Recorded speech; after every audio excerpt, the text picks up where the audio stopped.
in maintaining optimal health, being precise is important. For example, our normal body temperature, 37 degrees Celsius. Higher than that will cause fever. If lower, you will shiver. Similarly, precision is important in drug dosing.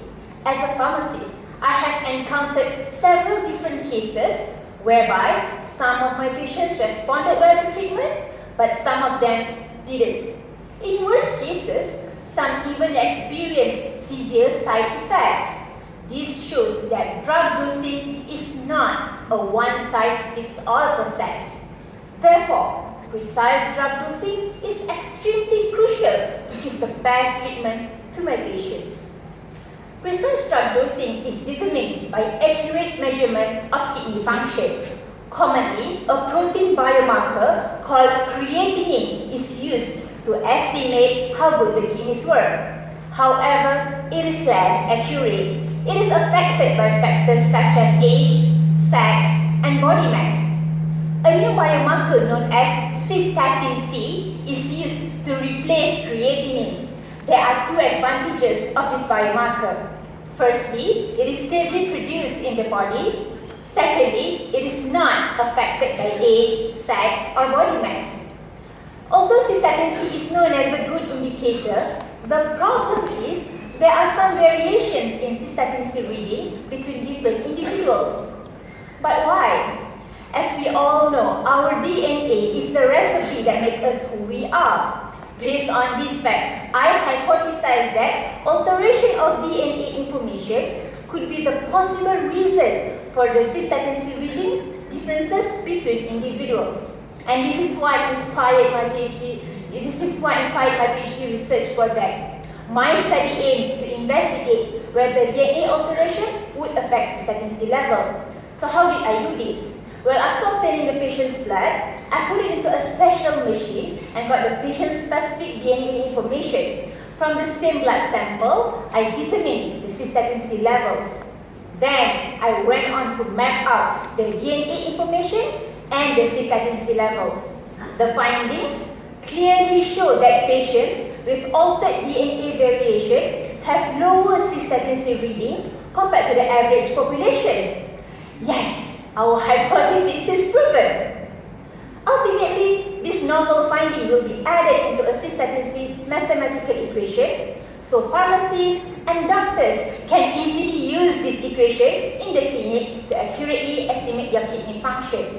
So remember, if you want precise drug dosing, cystatin C is the answer.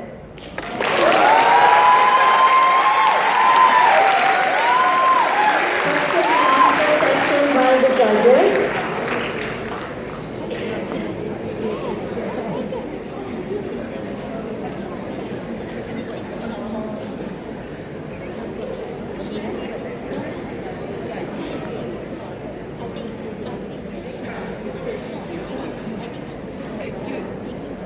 If there is no question, thank you very much. Now let us listen to our second finalist, Nurliana binti Muhammad from University Putra Malaysia, UPM.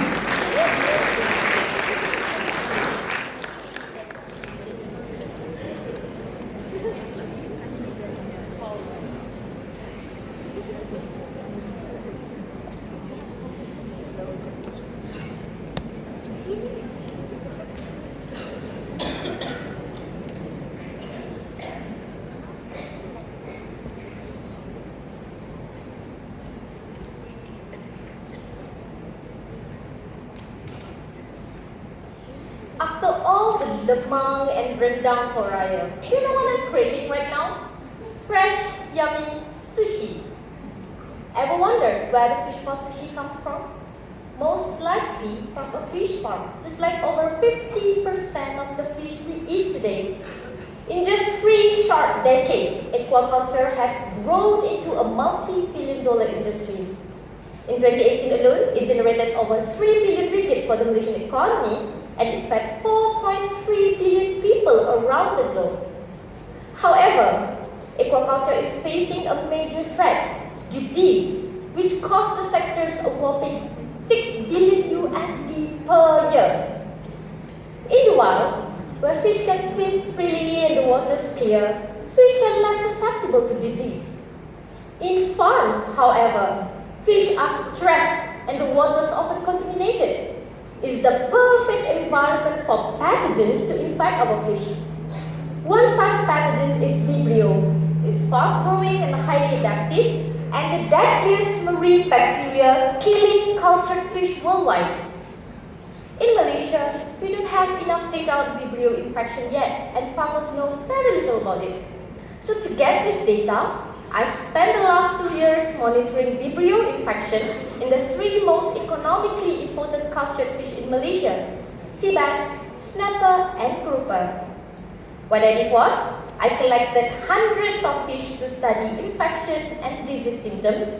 I also used Vibrio's unique DNA sequence to track the spread of this pathogen. So far, this is what I found. First, there are 2 major Vibrio species infecting our fish, those tongue twister names of them.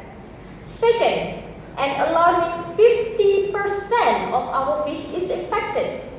Third, the biggest risk factor is unstable water quality. Fourth, and most frightening of all, Vibrio can be transferred to wild fish in our ocean. So can you imagine the magnitude of a disease outbreak? Something has to be done. So based on my finding, I've come up with a proper biosecurity plan for farmers. This is what they should do. Most importantly, they should keep their fish stress-free by maintaining good water quality and not overcrowding the fish. Next, they should do routine screening. Sick fish should be quarantined and dead fish will move immediately. Finally, if treatment is needed, they can use 2 types of antibiotics, more tongue twister names, but at recommended doses. Aquaculture holds great promise for food security and safety. My research will contribute to its sustainability not only in Malaysia but in neighboring countries as well. Thank you. Question and answer session by the judges.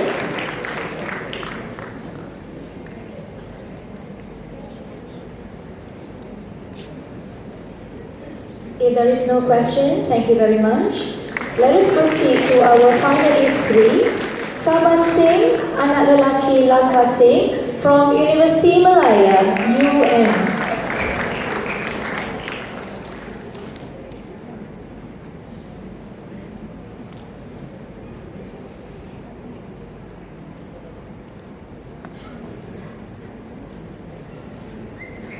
Our third finalist is Wan Fateh Nabila Wan Omar from University Islam Antarabangsa, UIAM.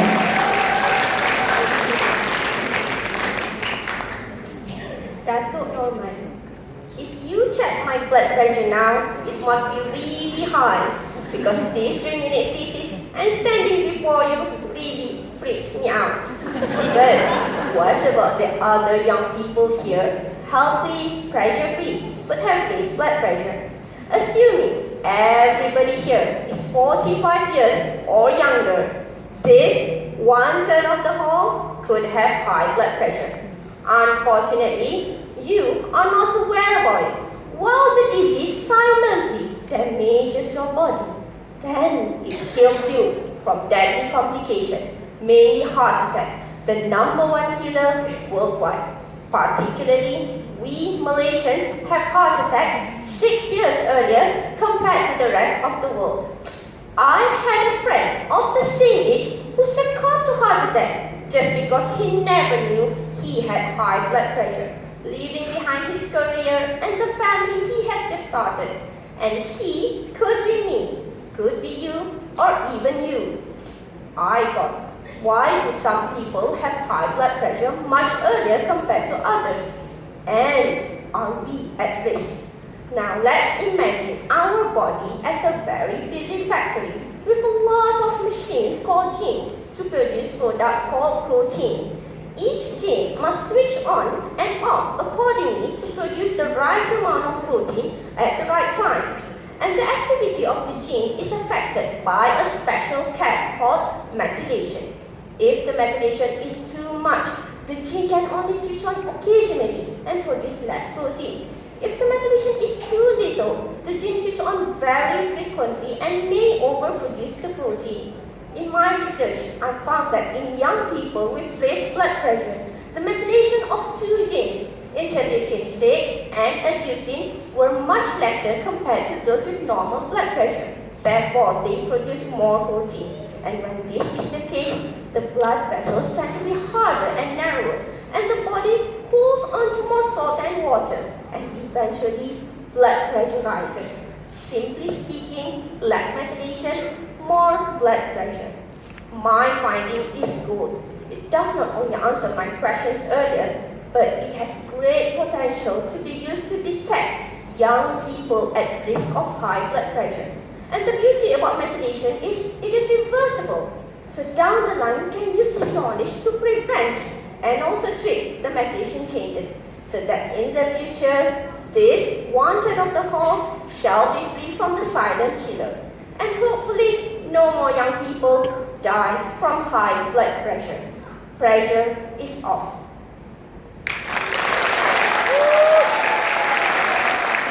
Question and answer session from the judges.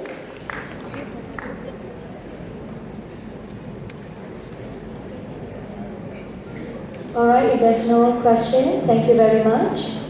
Let us now move to our finalists 4. Saban Singh, anak lelaki Langkah Singh from University Malaya, UM.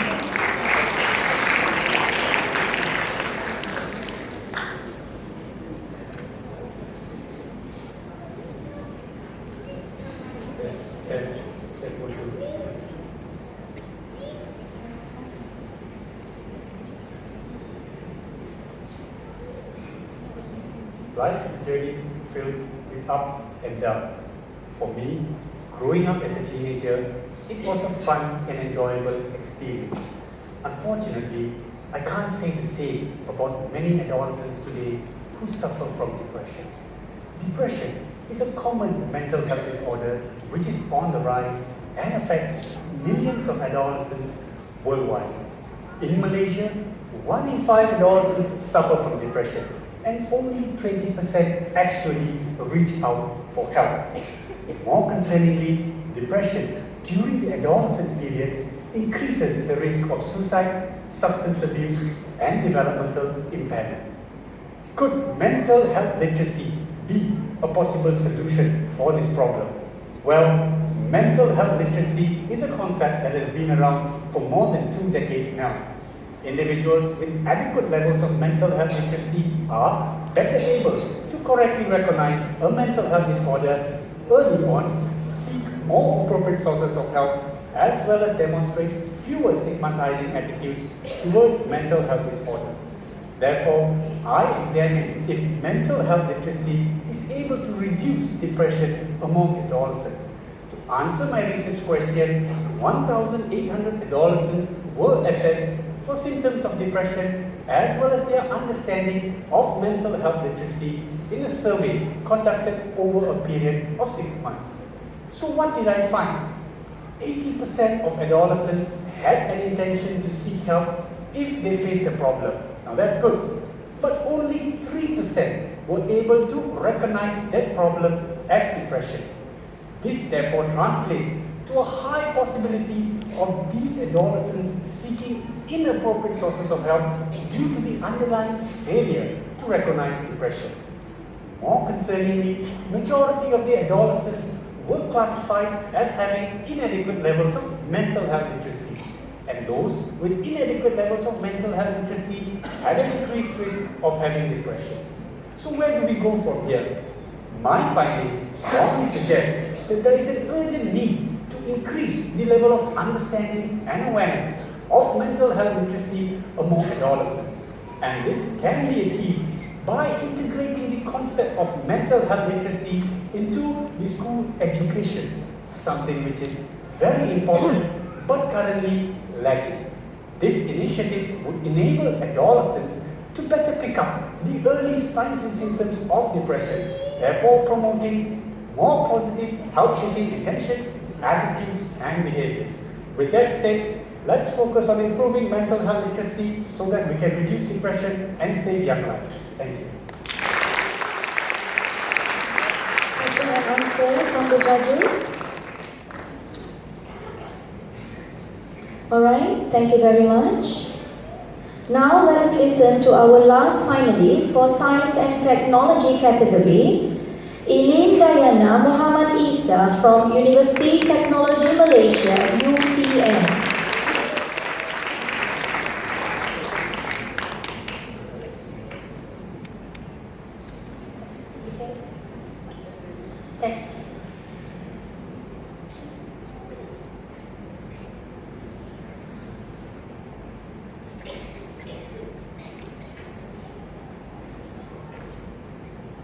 Ladies and gentlemen, you look so colorful today. Do you know where these colors came from? The process of dyeing combined with printing to get what we are wearing now is actually a major contributor to water pollution. Coloring this one pair requires at least 10 liters of water just to produce it. And finally, where this colored water goes? Into our river. The statistics shows that 80% of industrial wastewater returns to the environment without proper treatment. And you know that this polluted water is very dangerous as it contains many toxic colorings and material. Scary, isn't it? Now, the question is, why is this happening? Why is the water pollution problem persist? It is due to the complicated process of conventional wastewater treatment. An alternative method is by using strong chemicals, but these strong chemicals may actually induce a secondary pollution. How about we replace these strong chemicals and complicate the treatment process by utilizing what nature has to offer, such as plants and sun? This gives me an idea of photocatalyst. Photocatalyst is a material that can speed up a reaction just by using light. I've actually developed some photocatalysts, specifically metal oxide, that is originating from plants. In this study, a process known as green synthesis is used to produce the photocatalyst. True to its name, the production of photocatalyst is entirely plant-based. After plant extraction and several heating processes, this magical white powder is obtained. Simply mix this white powder with the wastewater and expose it to light. Through a reaction, the waste is broken down into a much safer compound such as water and carbon dioxide. Now, what happens when all the waste has been degraded? Easy. Just recollect the photocatalyst, wash it, and reuse it for other wastewater treatment. This photocatalyst has recyclable properties.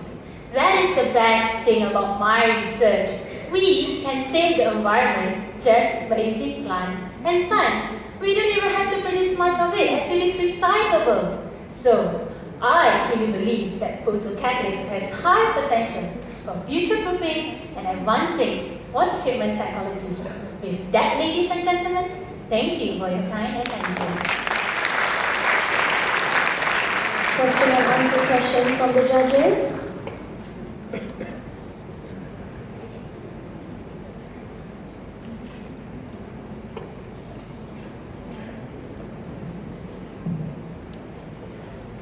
You mentioned that the photocatalyst will produce, the result of the catalyst will produce water and carbon dioxide. Sorry? Water and carbon dioxide. The waste is degraded, yeah. So by producing carbon dioxide, you are basically producing more greenhouse gases, which contribute to ozone depletion. So isn't that a trade-off between polluting the river and polluting the atmosphere?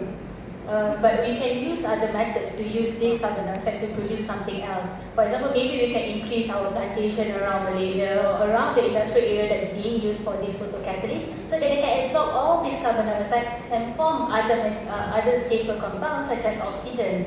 So the process is always in a cycle. So whatever it is that we produce, we always should try to find a way to replenish whatever it is. So it always must come back to the complete cycle. So like photosynthesis that they use as carbon dioxide to produce oxygen.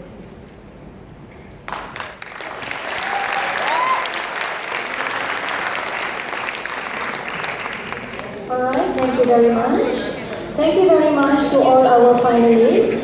We have listened to all our finalists from Science and Technology category.